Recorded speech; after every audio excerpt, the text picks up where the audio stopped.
Hello friend, সোমার blog.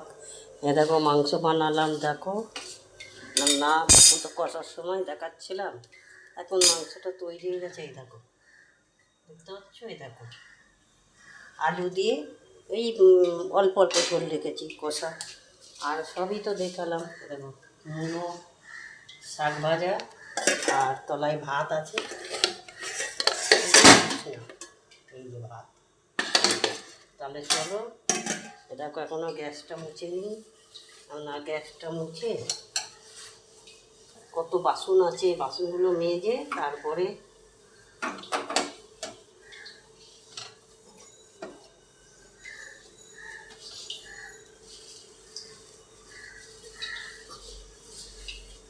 আমি ভালো করে রান্না হয়ে গেলে মুছে নিই।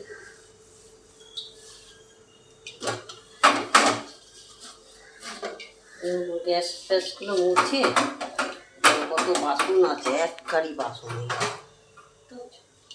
এক কারি বাসন আছে। কালকে আবার নিরামিষ, সোমবার নিরামিষ করব। সোমবার আমি শ্রাবণ মাসটাই নিরামিষ খাই, প্রতি সোমবারে খাই, ডেলি খাই না, প্রতি সোমবার যে কটা সোমবার সে কটাই সোমবারে নিরামিষ খাই।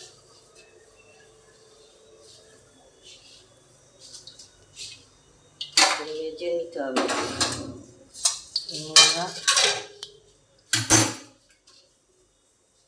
বাসনগুলো মেজে নিই, মেজে তারপরে ঘরে গিয়ে একটু বসবো। না, মাংসটা করলাম, তা বন্ধুদের সাথে শেয়ার করি। কষার সময় দেখাচ্ছিলাম কি করে তৈরি করি আমি, সবই তোমাদের সাথে শেয়ার করলাম। এটা আমি দেখলাম নাবানোর সময় হয়ে গেছে, মনে একটু না বন্ধুদের দেখাই। আমি এভাবেই মাংস করি। আমার জানো তো, আবার ওই একটু ওই পড়িস না বাবা, যে সব পড়ে যাচ্ছে, কিন্তু কী জানি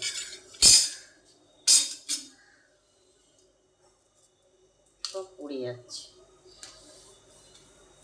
এখানটা মুছে নিয়েছি সার্ফ দিয়ে, আরেকবার মুছে নিই। রান্নাঘর সবসময় ভালো করে পরিষ্কার করে পুষতে হবে। রান্নাঘর হলো মা অন্নপূর্ণার ঘর, তাই জন্যে সবসময় পরিষ্কার করে থাকতে হবে। এখন এবার দেখো, এগুলো বাসনগুলো মেজে নিই, কত বাসন। চলো বাসনগুলো মেজে নিই।